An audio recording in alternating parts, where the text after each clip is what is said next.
Hey, salut à tous et bienvenue dans cette nouvelle vidéo. Aujourd'hui les gens, on va voir quels sont les différents types de formats de fichiers et lesquels utiliser. Allez, c'est parti.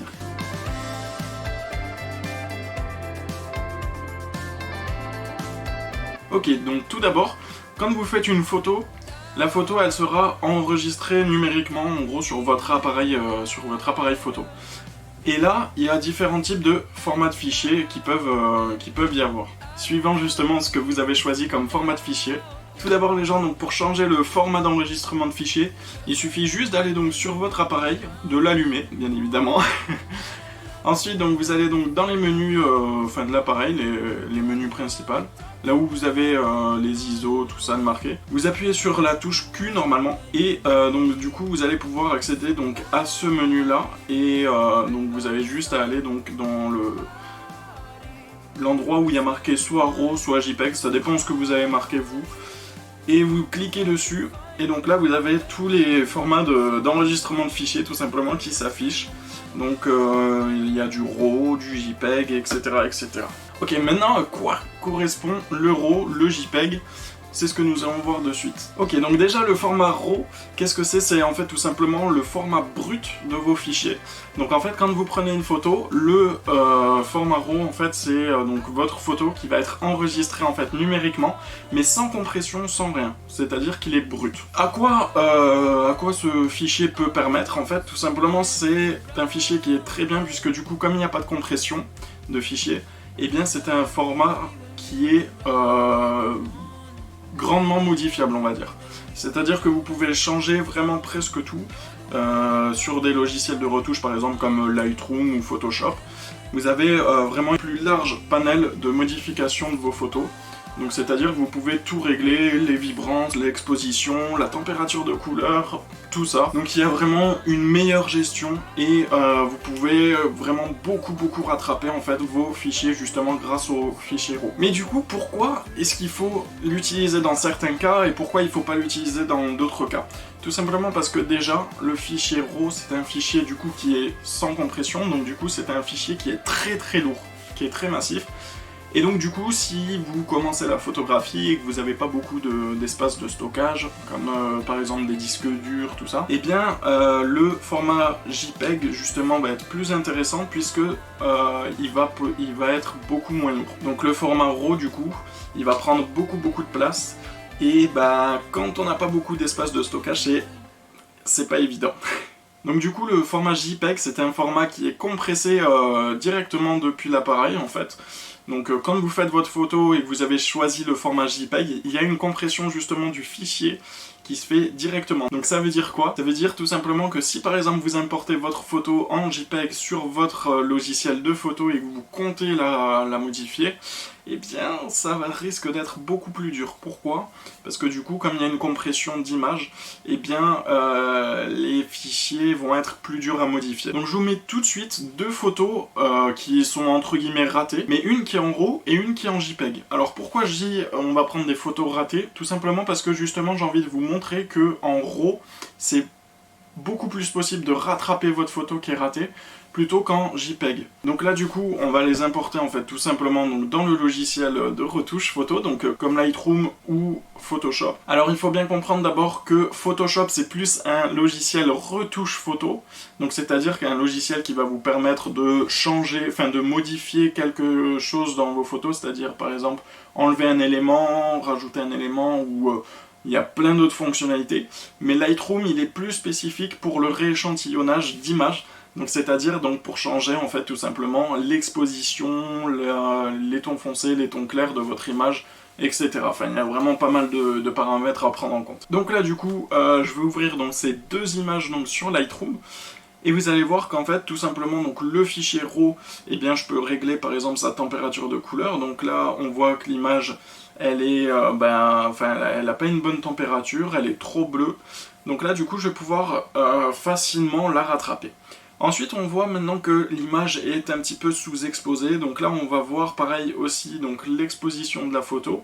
Et bien vous voyez qu'on peut régler l'exposition de la photo comme on veut dans le logiciel du coup de retouche, enfin de rééchantillonnage plutôt, comme Lightroom. Et à l'inverse du coup, le fichier JPEG, et bien vous voyez qu'on a vraiment beaucoup de mal à le régler, par exemple la température, à modifier tout ça.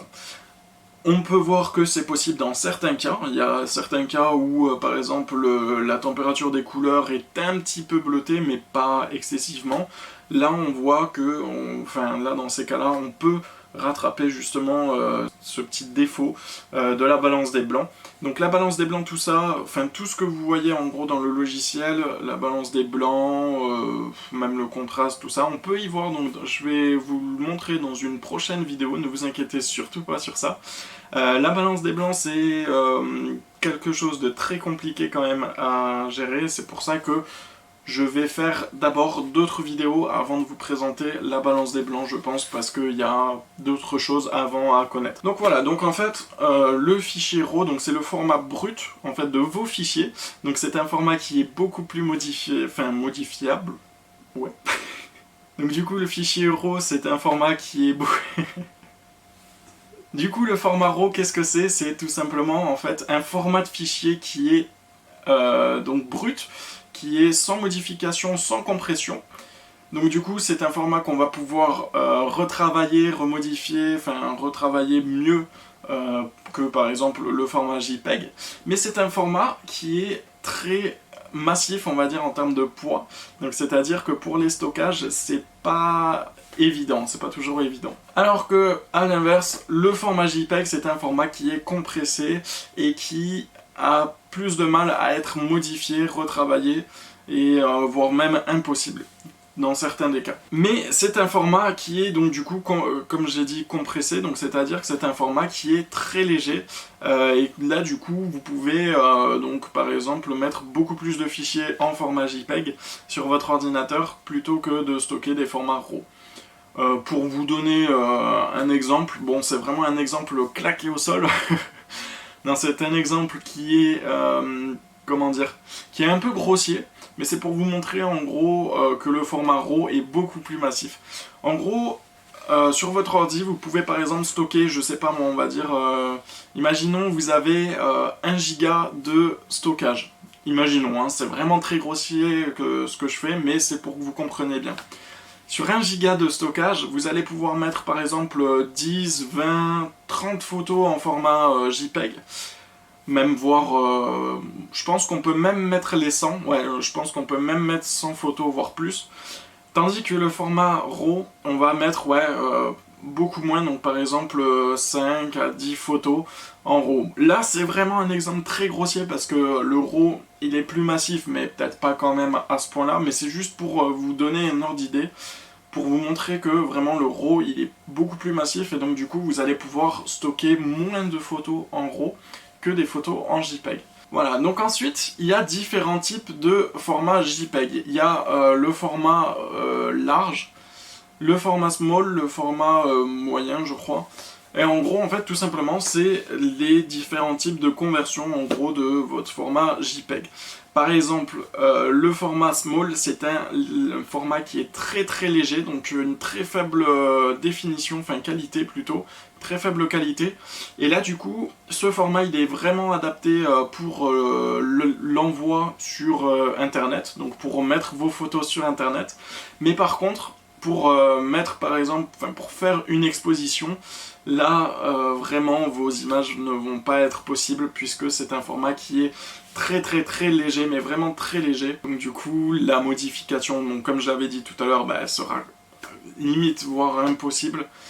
Et du coup, le poids de fichier, donc il est très léger, mais voilà, on peut l'utiliser principalement pour l'internet, mais grosso modo c'est tout. Du coup, un format de fichier en plus haute qualité, mais toujours en JPEG, donc comme le format large ou L, c'est un format de fichier qu'on va pouvoir utiliser donc aussi pour internet, mais là par contre ça va être un gros format de fichier, donc il faut faire attention quand même.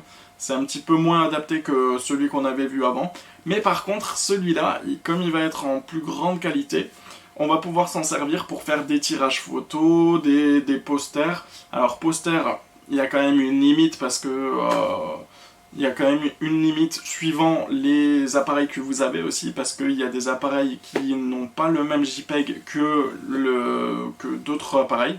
Donc là ça dépend aussi de plein d'appareils. Alors du coup, si vous utilisez le format JPEG, donc le format en plus haute qualité du JPEG, il va falloir être très bon quand même, avoir une très bonne maîtrise dans son appareil pour utiliser ce genre de format. Pourquoi? Parce que tout simplement, du coup, c'est un format qui est très peu rattrapable, et du coup, il va falloir une bonne gestion dans la balance des blancs, une bonne gestion sur l'exposition de vos photos, voilà, il va falloir avoir une bonne gestion en gros globale de votre appareil photo.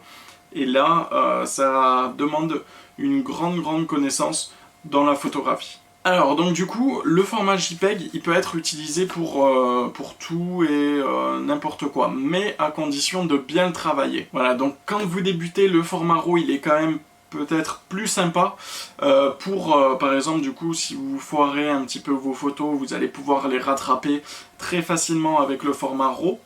Mais je ne dis pas que le format RAW, il est adapté exclusivement pour les apprentis photographes, entre guillemets, donc pour les personnes qui n'ont pas une très bonne connaissance dans la photographie. Bien loin de ça, parce qu'il y a des photographes experts qui l'utilisent, et c'est tout à fait normal, puisqu'il y a certains trucs qu'on ne peut pas gérer en fait tout simplement à la prise de vue, ou alors qui est très compliqué à gérer à la prise de vue. Et là du coup le format RAW il va nous permettre de rattraper telle ou telle chose. Donc le format RAW il est utile que vous soyez débutant ou expert. Par contre, le format JPEG, il va nécessiter une plus grande connaissance dans la photographie, tout simplement parce qu'on va pas pouvoir changer en fait, modifier votre format, votre fichier de photo. Et donc là, du coup, ça demande une plus grande connaissance dans la photographie et surtout une plus grande maîtrise globale de votre appareil photo. Donc voilà, un fichier RAW. C'est un fichier qui est brut, donc du coup vous pouvez utiliser ce format de fichier pour tout et n'importe quoi, que ce soit pour une expo photo, pour des tirages photos, pour des posters, des grands posters, tout fonctionne. Si vous utilisez le format JPEG mais à très haute qualité, il va être utilisable aussi un petit peu pour tout, donc pour expo photo, tirage, poster, mais par contre il va falloir avoir une meilleure maîtrise de votre appareil. Et là, il va vraiment pas falloir se tromper. Et c'est d'ailleurs là qu'on peut voir si un photographe il est vraiment bon ou pas. Puisque une bonne photo JPEG, c'est avant tout un photographe qui sait vraiment bien régler son appareil photo. Puisqu'il n'y a pas ou très légèrement de modification de la balance des blancs, de l'exposition et tout autre réglage de votre appareil. Ensuite, dernier point, je vais pas trop rentrer dans les détails pour ce dernier point parce que c'est un petit peu compliqué, mais je vais revenir dessus dans une prochaine vidéo. Mais en fait, pour ceux qui comprennent un petit peu ce que c'est la profondeur de couleur, et bien tout simplement le format RAW, il a une plus grande profondeur de couleur que le format JPEG. Donc ça veut dire quoi grosso modo et dans un terme très grossier? Ça veut dire qu'en fait, le format RAW, comme il a une plus grande profondeur de couleur, on va pouvoir régler et modifier beaucoup plus votre photo.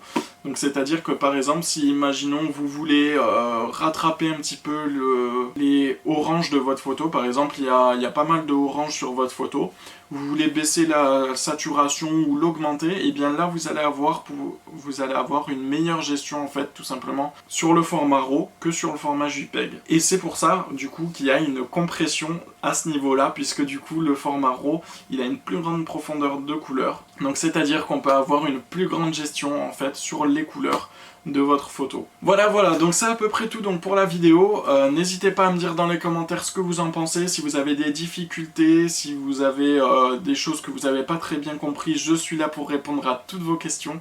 Donc n'hésitez pas à le dire dans les commentaires.